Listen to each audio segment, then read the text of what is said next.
Sebelumnya kalian subscribe dulu channel ini agar kalian tidak ketinggalan video terbaru dari channel kami.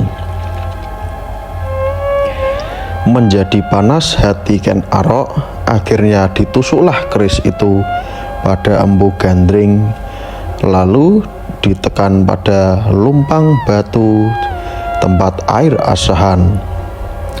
Lumpang terlebih menjadi dua, ditekakan pada landasan penempa itu juga terbelah menjadi dua. Empu Gandring berkata, "Hei Ken Arok, kelak engkau akan mati oleh keris itu, anak cucumu akan mati karena keris itu juga, 7 raja akan mati karena keris itu." Setelah berkata demikian, Empu Gandring lalu meninggal dunia. Sekarang Ken Arok tampak menyesal karena Empu Gandring telah meninggal.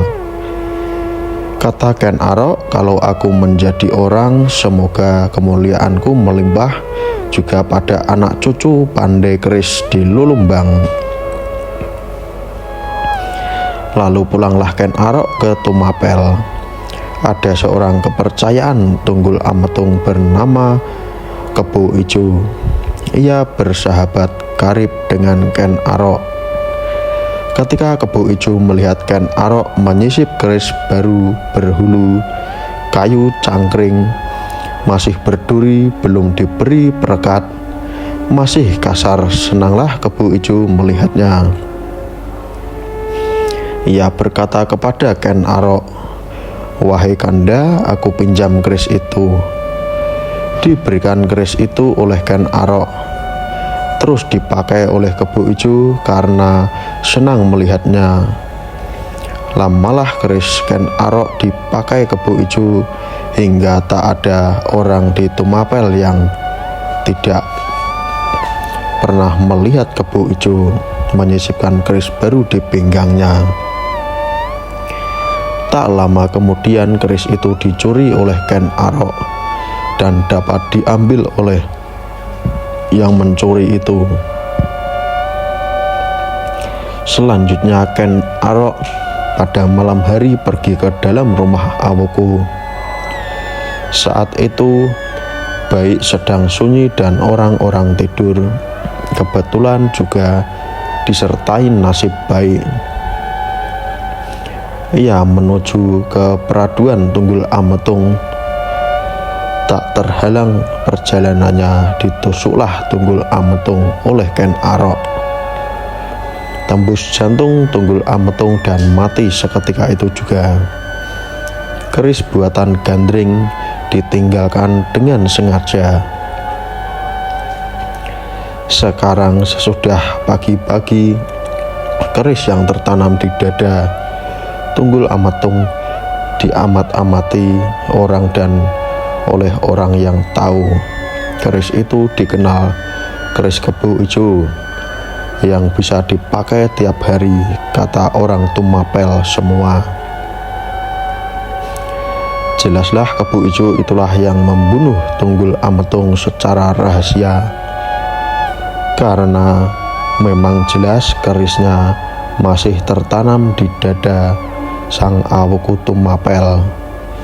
Kini Kebo Ijo ditangkap oleh warga Tunggul Ametung, ditusuk dengan keris buatan Gandring. Maka tinggallah Kebo Ijo. Kebo Ijo mempunyai seorang anak bernama Mahisa Randi. Karena ayahnya meninggal, Ken Arok menaruh belas kasihan kepadanya.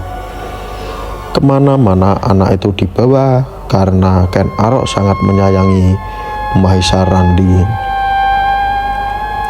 Selanjutnya, dewa memang telah menghendaki bahwa Ken Arok menjadi jodoh Ken Dedes. Sudah lama mereka saling menghendaki, tidak ada orang Tumapel yang berani membicarakan semua tingkah laku Ken Arok. Demikian juga semua keluarga Tunggul Ametung pun diam. Tak ada yang berani mengucap apa-apa. Akhirnya Ken Arok menikah dengan Ken Dedes. Pada waktu ditinggalkan oleh Tunggul Ametung, Ken Dedes ini telah mengandung 3 bulan, lalu dicampuri oleh Ken Arok.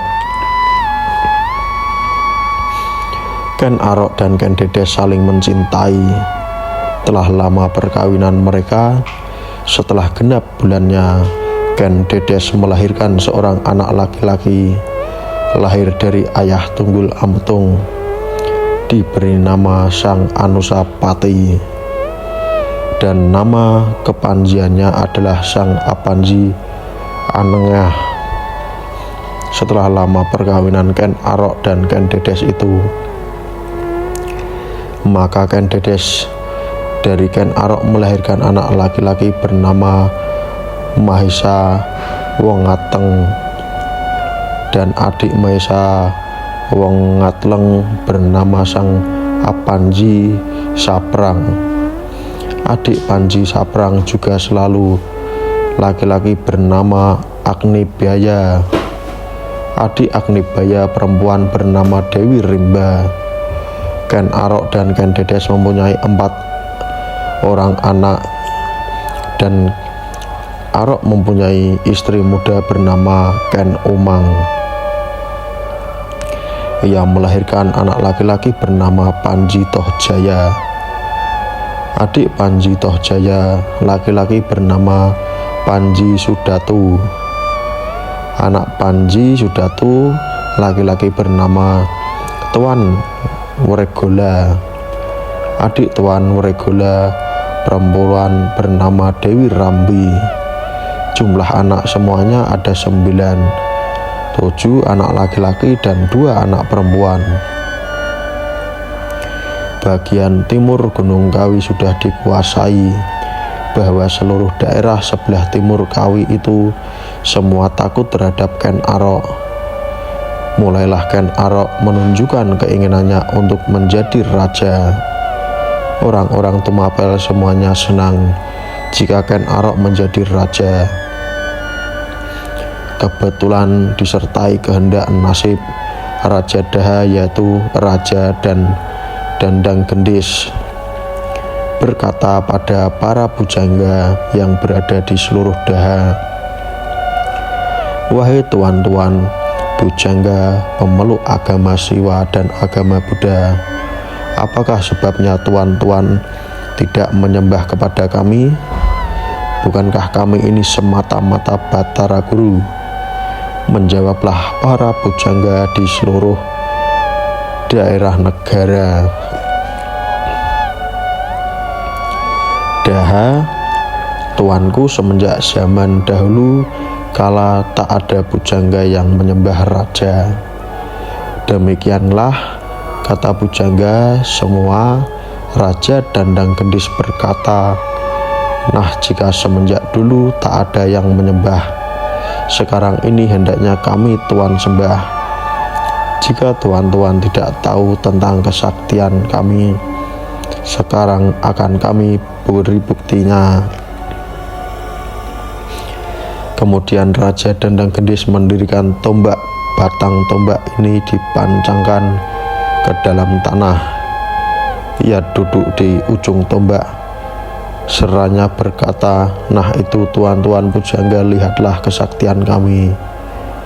Ia tampak berlengan 4, bermata 3, sementara mata-mata Batara Gurulah perwujudannya. Para pujangga di seluruh daerah Daha diperintahkan menyembah. Semua tak ada yang mau, bahkan menantang dan mencari perlindungan ke Tumapel, menghamba kepada Ken Arok. Itulah asal mulanya Tumapel tak mau tahu negara Daha. Tak lama sesudah itu Ken Arok direstui menjadi raja di Tumapel. Negaranya bernama Singasari.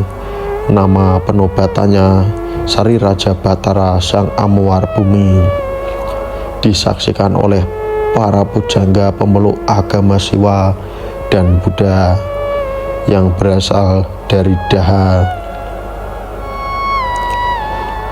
terutama Dayang Loh Gawe dibuat menjadi pendeta istana. Adapun mereka yang menaruh belas kasihan kepada Ken Arok dahulu sewaktu ia sedang menderita, semua dipanggil dan diberi perlindungan serta diberi belasan atas budi jasanya. Misalnya Bango Samparan, tidak perlu dikatakan tentang kepala lingkungan Teruna Pada dan anak-anak pandai besi di Lulumbang yang bernama Empu Gandring. 100 pandai besi di Lulumbang itu diberi hak istimewa dan dibebaskan dari kewajiban di dalam lingkungan. Batas jejak, bajak beliung, cangkulnya. Adapun anak Kebo Ijo disamakan haknya dengan anak Empu Gandring, dan laki-laki Dayang Loh Gawe bernama Wang Bangsa. Apa pendapat kalian tentang video ini? Silahkan beri komentar di bawah ini.